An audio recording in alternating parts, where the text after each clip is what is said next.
Okay so hello, this is Gaurav Singh, आपका भैया, ठीक है, एडुकेटिश ओनर। सो आज की वीडियो में क्या बात करने वाले होंगे कि एनसीईआरटी को इफेक्टिवली तरीके से कैसे रीड करें। ठीक है, तो बेसिकली तुम अगर 9th में हो, तुम 10th में हो, 11th में हो, 12th में हो, ठीक है। देखो बेसिकली क्या होता है कि सब लोग बोलते हैं कि एनसीईआरटी रीड करो, एनसीईआरटी रीड करो। भाई ठीक है, एनसीईआरटी रीड करो, पढ़ो, वो बोलते हैं अच्छी तरीके से पढ़ो, ठीक है, अच्छी तरीके से पढ़ लेंगे, बट पढ़ना कैसे है ना, वो अच्छा तरीका या वो सही तरीका क्या है, मीन्स जो बेस्ट वे या स्मार्टेस्ट वे एनसीईआरटी को रीड करने का, उसमें से हर एक चीज़ को, पॉइंट को रिमेंबर करने का, ठीक है, वो सारे डाउट्स तुम्हारे क्लियर होने वाले होंगे कि कैसे हमको पढ़ना है, कैसे याद रखना है और कैसे हमको एनालाइज करना है कि हमने एनसीईआरटी को 100% कर भी लिया है कि नहीं किया। ठीक है, तो वो सारी चीज़ें बताने वाले हैं। तो अगर चैनल पे नहीं है भाई और पहली बार मुझे देख रहे हो तो प्लीज़ चैनल को सब्सक्राइब कर दो, वीडियो को लाइक कर दो और हाँ, वीडियो को शेयर करो अपने दोस्तों में, क्योंकि उनको भी हेल्प मिल जाएगी। ठीक है, तो चलो सबसे पहला पॉइंट आता है। सबसे पहले जैसे कि फॉर एग्जांपल मैं अपनी बायो की एनसीईआरटी लिया हूँ, ठीक है, तो यहाँ पे अगर हम देखते हैं तो मैं इसमें चैप्टर नंबर 2 खोल लेता हूँ, बिकॉज चैप्टर नंबर 1 हमारे यहाँ है नहीं। ठीक है, तो चैप्टर नंबर 1 ये देखो, ठीक है, ये देखो। अब ये मैं बताने वाला हूँ इसमें क्या क्या करना है। ठीक है, तो सबसे पहले अगर हम देखें, ठीक है, तो इसमें क्या होता है तुम्हारा एनसीईआरटी में टॉपिक क्या है भाई, हमें पहले ये पता होना चाहिए कि टॉपिक कौन सा है, क्या पढ़ना है। ठीक है, तो वो तुमको पता है भाई, चैप्टर खोलोगे, इंडेक्स खोलोगे, वहाँ से तुम्हें पता चल जाएगा। ठीक है, फिर हमने सेकंड पॉइंट यहाँ आया, वो है always read the summary of the chapter. अब समरी क्या है भैया, तुम कहोगे एनसीईआरटी में कहाँ से समरी है। ठीक है, देखो तुम अगर इंग्लिश की बुक लोगे या साइंस की लोगे तो वहाँ पर तुमको क्या होगा, चैप्टर के एंड में, ठीक है, चैप्टर के एंड में, फॉर एग्जाम्पल मैं तुमको दिखाता हूँ, चैप्टर के एंड में समरी दे रखी है। ठीक है, ये तुमको दिख रही होगी, इसमें थोड़ा सा उल्टा दिख रहा है, बट हाँ ये तुम्हारी समरी होगी। ठीक है, अब ये येलो बॉक्स में हो और ग्रीन बॉक्स में हो या किस में हो, बट होगी। ठीक है, तो यहाँ पे तुमको पूरे चैप्टर का ओवरव्यू यहाँ पे इन्होंने दे रखा है। ठीक है, कि ये चैप्टर में क्या इंपॉर्टेंट चीज़ें भी दे रखी होती हैं। ठीक है, तो खैर समरी तो हम बाद में पढ़ते हैं चैप्टर पढ़ने के बाद, हाँ, बट एक ओवरव्यू के लिए तुम देख सकते हो। ठीक है, बिकॉज यहाँ से थोड़ा सा आइडिया मिल जाएगा। ठीक है, फिर बाद में तीसरा पॉइंट जो थर्ड पॉइंट जो तुम्हारा है कि always read para by para and try to make the questions. ठीक, पैरा वाइज तुमको हर एक चीज़ को पढ़ना होगा। ठीक है, जैसे कि तुम यहाँ पे देख पा रहे होगे, ठीक है, हर एक पैरा को पढ़ा गया। ठीक है, फिर उसके बारे में यहाँ पे समझाया गया। ठीक है, उसके बारे में जितने भी इंपॉर्टेंट पॉइंट्स हो, ये डायग्राम के बारे में जितने इंपॉर्टेंट पॉइंट्स हैं, इन सबको तुमको पढ़ना है। ठीक है, एंड अगर तुमको क्वेश्चन, तो देखो भाई, ये जो एनसीईआरटी ये जो इतनी पूरी स्पेस देती है ना किनारे की, ये तुम्हारे लिए देती है। तुमको जो भी जितना इंपॉर्टेंट रखना है इस चैप्टर के बारे में, हर एक चीज़ तुमको यहाँ पे लिख लेनी है।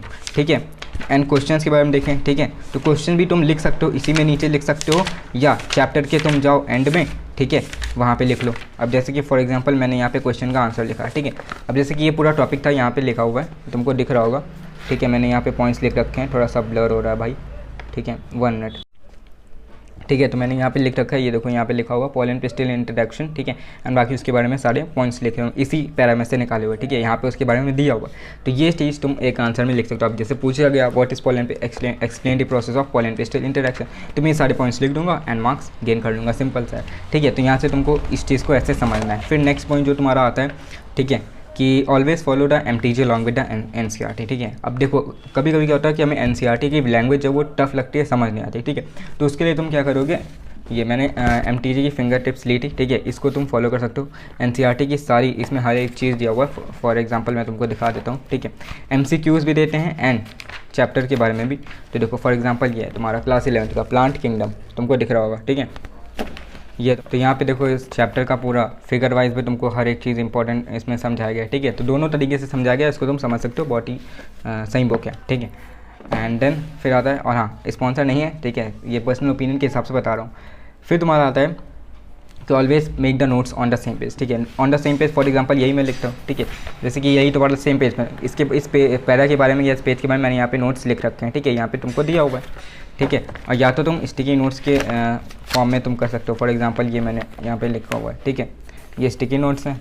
ठीक है, ये यहाँ पे मैंने पूरा इसके बारे में लिख दिया है यहाँ पे। ठीक है, ये चीज़ तुमको करनी है। फिर नेक्स्ट टिप जो तुम्हारा आता है, ठीक है, वो है try to relate your topic. ठीक है, फॉर एग्जांपल यहाँ पे इसमें आया तुम्हारा मियोसिस या माइटोसिस हुआ। ठीक है, अब मियोसिस माइटोसिस हुआ, हमें पता है ये क्या होता है। ठीक है, मियोसिस 1 होता है, मियोसिस 2 होता है। अब इसके बारे में डिटेल में टीचर पढ़ा रहा है, सही, इसमें मियोसिस 1 होगा, मियोसिस 2 होगा, बट हमें यही नहीं पता ये होता क्या। तो उसके लिए हमें पहले पीछे चैप्टर से रिलेट करना पड़ेगा टॉपिक को। ठीक है, तो क्लास 11 में तुम जाकर उससे रिलेट कर सकते हो। एनसीईआरटी में हर एक चीज़ तुम क्या दो यहाँ पे इंपॉर्टेंट ही है। ठीक है, तो हाईलाइटर लेके रखा करो। ठीक है, जब भी पढ़ो, बिकॉज यहाँ पे क्या होता है, तुम्हारा जो इंपॉर्टेंट टर्मिनोलॉजीज होती हैं उनको अंडरलाइन करना बहुत ज़्यादा इंपॉर्टेंट है, जो कि तुम्हारे बोर्ड एग्जाम में भी पूछा जा सकता है। ठीक है, अगर तुम्हारा 9th में हो 11th में हो तो तुम्हारे जो क्लास के टेस्ट हैं, ठीक है, जो तुम्हारे होम एग्जाम होते हैं उसमें पूछा जा सकता है। तो आएगा तो हर जगह एनसीईआरटी से, तो प्लीज़ इस चीज़ को फॉलो करके रखना। पॉइंट आता है कि एनसीईआरटी में देखो हम लोग डायग्राम, जैसे कि फॉर एग्जांपल बायो ले लें, यहाँ फिजिक्स में ले लें, या तुम कह रहे हो 9th के लिए साइंस ले लें, ठीक है, तो वहाँ पे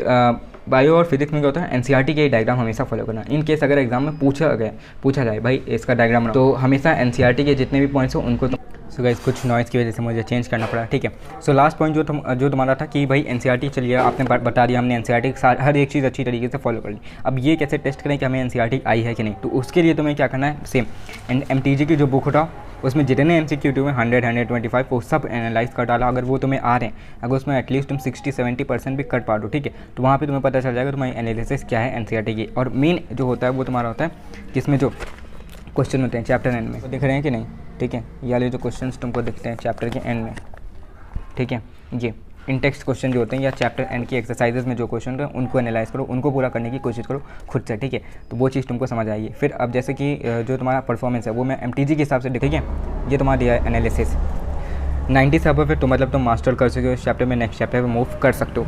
अगर 90 से 81 के बीच में, ठीक है, तो तुम गुड कमांड है, ठीक है, कर सकते हो, बट हाँ नेक्स्ट चैप्टर पे जा सकते हो, बट हाँ थोड़ा सा तुमको और इम्प्रूव करना चाहिए। अगर कर सकते हो तो 80 से 71 में जा सकते हो, ठीक है, 80 से 70% अगर तुम्हारा आता है रिजल्ट तो तुम जा सकते हो नेक्स्ट चैप्टर, बट हम हर 5 से 10 दिन पे इस चैप्टर को रिवाइज करते रहना। फिर 70 से 61 है तो तुमको थोड़ा सा अभी इसको दोबारा से एक बार रिवाइज करना पड़ेगा, और अगर 60 से कम है तो तुमको दोबारा से पूरा चैप्टर पढ़ना पड़ेगा, ठीक है। तो ये सारा इसके हिसाब से सेल्फ एनालिसिस का रिजल्ट है। तो आई होप तुमको पसंद आया होगा ये वीडियो, ठीक है, क्लियर हो गया होगा कि एनसीईआरटी में पढ़नी कैसे है, ठीक है। सो प्लीज़ इस वीडियो को लाइक कर देना, चैनल को शेयर कर देना, एंड हाँ वीडियो को शेयर करना, और मिलते हैं अपनी किसी नेक्स्ट वीडियो में। Till then good bye and जय भारत, जय हिंद, बाय।